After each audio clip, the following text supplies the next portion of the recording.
to the track, getting used to the ballpark. And the first pitch to Marcus Semien is in for a strike from Rony. Here, the very first pitch of the game. Look out. Right back to him, knocks it down, and calmly throws out Marcus Semien. Calmly throws it. 1, 2, and 3 in the Texas batting order for each of these games. And the first pitch is high.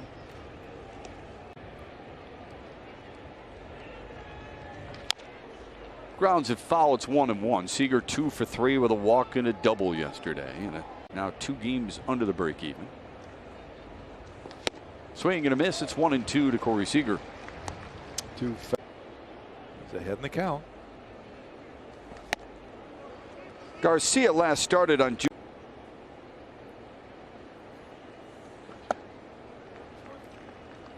A full count to Seager. Has drawn a few walks in the series already. Strikes out here. 2 away.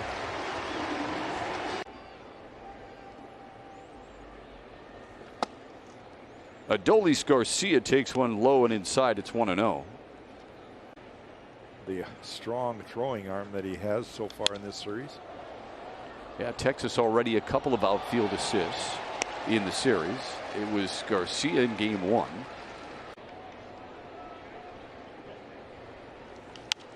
Another foul away. 1-2 to Adolis Garcia. A lot of fastballs early. See if he spins one here. This one hammered to deep left field. Back goes Grossman. That ball is gone. A 2-out solo shot for Adolis Garcia. His 13th of the season in Texas is on the board. Well, it didn't take long to have a mistake hit hard off of Rony. That's one of the things that you got to watch with Rony Garcia. He's got a 93.6 average. League at hitting home runs. Garcia gives him a 1-0 lead, and here's Cole Calhoun. Perhaps the lack of power of Detroit. Texas has homered now in 18 of their last 20 ball games. Yeah, it's definitely a power outage for the Tigers. But I've noticed here, and this is game 3 of the series, he has movement. Balls elevated with this team that are fastballs are going to be hit. Strikes out Calhoun. A couple of punch outs in the first, but a homer allowed, and it's one major league hit off. And it came in the first at bat in his first game as a major league. Rony Garcia pitching to Nathaniel Lowe, Sam Huff, and Brad Miller here in the second. Excuse me, an uplift for this team and their struggles offensively to put 3 on the board with 4 hits in the first half inning. Ball down because he's got that good movement when the ball's down. It's 3-1 to Nathaniel. On the corner to bring him back. Jerry Meals, the home plate umpire. Fouled away. That's a good spot right. Nathaniel Lowe is going to be able to do with that pitch. Same spot, same result.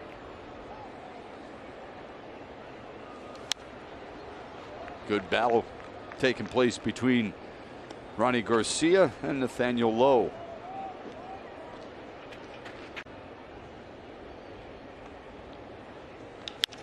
Ground ball into the shift. Good range from Baez. 1 away. Menards. And I can promise you they're thrilled to death. This is a great day for everybody involved. What a ride it was for his family. That was worth it. Softly to Jonathan Schoop, 2 away. To the game today. Here's Brad Miller. I want you to know, Shep, I want to pump balls that I had in my career, and not one of them is authenticated. So if I signed them, they're real.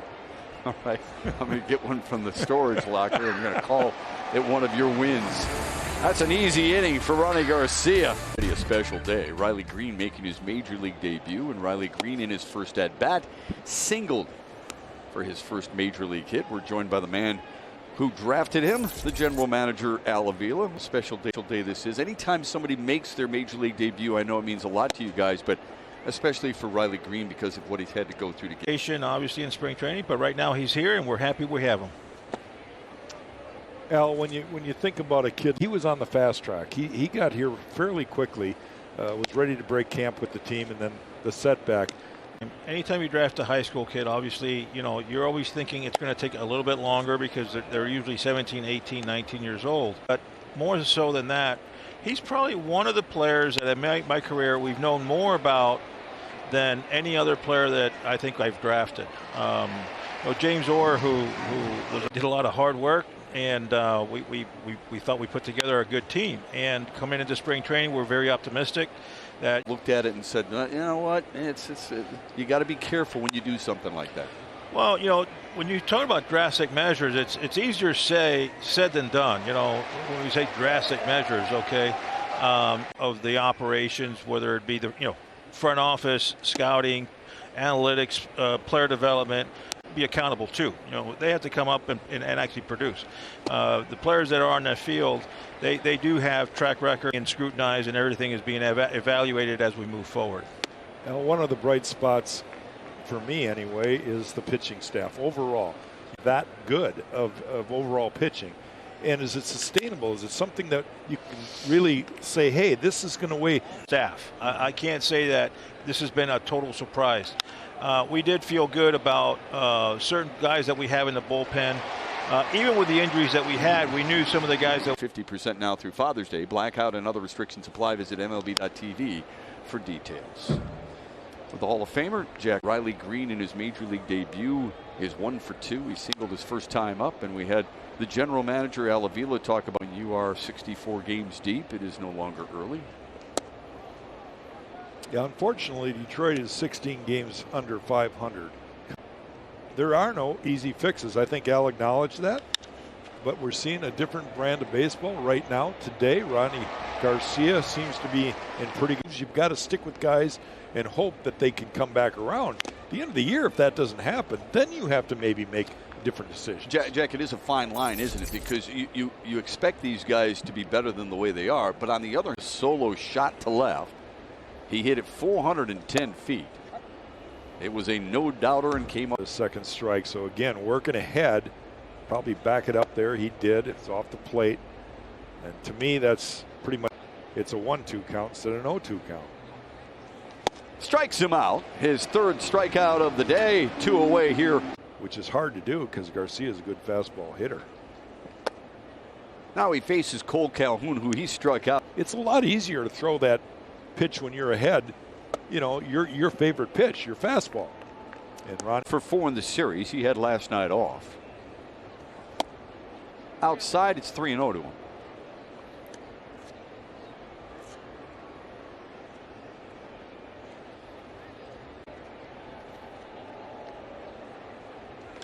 Swinging 3-0 on a line drive to Grossman and left. That is 10 in a row. Retired. Part of a group of 8 that made the trip here today. And Alan, just start off by telling us the adventure it's been getting to the ball. A friend of ours said don't do the layover because you might not make it. So we finally found one. Actually, there was 2 seats that we found. So we went straight here, but not quite straight here. We're going to drive to Boston after this because we can't fly another airfare. Right. So it's crazy out there. I don't know why, but it's crazy. And his family, his little brother Logan, his father Freddie, which is also Riley's coach growing up. We're thrilled. This is the group that has supported us all the way from when he was a little kid to now. Is it everything you thought it would be? It's better. I mean, obviously walking up those steps, when I saw him walk up the steps and take the outfield on that brisk jog, it's amazing. A lot of emotions came. Humility that he displays and how humble he is. And just tell me more about that, where that came from. Obviously, you guys did a great job. He was born with it. And I mean, we're just super proud that he is who he is. And it's the best part is just being able to get here. We're blessed to get here. We've been waiting. He embraced the process and he made it here, and we're just happy to see him. Each of you may have a different take on this, so I'll just wrap up with this and get your thoughts on what you think today means to him. Today is what he wanted. Got it. Yeah, it was very emotional for him. And I know that he said that already, but Congrats, guys. Thank you. Shep. Good stuff, Trevor. He looks the part, there's no question. Perhaps one of the biggest compliments Riley Greene received was from super talented and will be a Gold Glover one day. This one chopped into the shift. Tough play for Baez. He makes it look easy, and so has Rony García. That is 4 consecutive innings in which Garcia has retired the Rangers 1-2-3. Riley Greene leads off the 5th, already 1 hit in his major league back pocket. Was struggling, and a lot of expectations for him to be a spark plug, and he just said, all I can say in the end is we're going to win. So he's expecting to come here and win. Just how dedicated they are to their craft, but also to winning, and that's going to bode well for themselves and this ball club. Yeah, remember you sat them down in Erie as Taveras leads off the 6th with a head first slide double. Second hit of the day for Texas. But when you sat them down in Erie, and they're going to be great hitters at this level, but AJ always reminds us it's going to be a process. We're going to have to stick with it. There will be some ups and downs. They're not going to save the franchise by themselves, but they are some darn good players with bright futures. makes it better for everybody following Tigers baseball. Thanks, Trev. Appreciate it very much, and a really nice job. This is the number 9 hitter, Zach Rex. I just can't help it. It's been really lopsided Tiger-wise. Let's hope they can finish that way and just have a big. In a 7-0 win. And here today, it's the Tigers who are dominating. Ronnie has no reason not to attack. I mean, you don't want to nibble in these type of games. You first to touch the ball as much as they can, keep them engaged. That's what they want to do. They've scored some runs for you. They're really excited. He hasn't done for a few innings. That leadoff double snapped a streak in which Rony García had retired 13 straight Rangers. And think about it, we're in the 6th, and the number 9, and it's a battle with Rex. Out at second base, that was a pretty good opportunity there. But Ronnie just attacking here with the fast. Rex on a line off the glove of Javier Baez and into center field. Baez might have thought that would have been a double. Hits here in the 6th.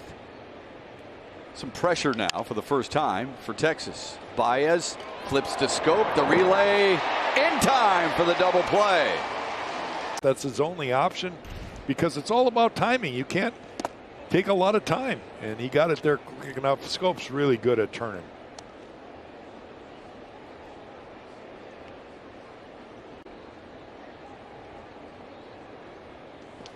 Seager bends out of the way, and it's 2-0. Ronnie's pitch count really good today with 2 outs here in the 6th inning. Seager fouls it away. It's 2-1. Yesterday, you had a really good conversation with AJ Hinch about extending pitchers. Is today a pretty good? Certain situations, he doesn't want to have that hitter see him 3 times. But today, with the luxury of the big lead, he can allow Ronnie to extend out a little bit. Now, I don't know as though he's one of those guys that he'd get him into the 8th inning. He would be happy with Ronnie doing what he's doing right now every start. That would be a real plus. For sure. 3rd time he's faced left last time up. Seager sends one to deep right center field. Willie Castro got turned around, and it's gone. That's big time power right there from Corey Seager. That's number 14 on the season, most among American League shortstops. And it's 11-3 Detroit.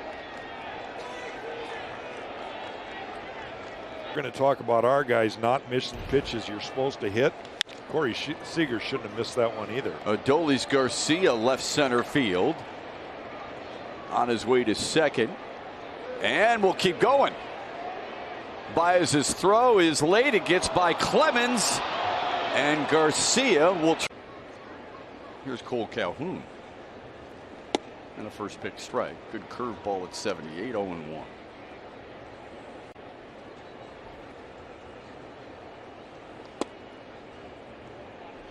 Every hit for Texas is an extra base hit. Triple, and Taveras with a double. 2-1, Nicole Calhoun, who's 0 for 2. Tigers play Calhoun to pull. Yanks one foul. A long strike to even it up. Well, right now, Ronnie just hoping to get lead and recording the outs in this half inning.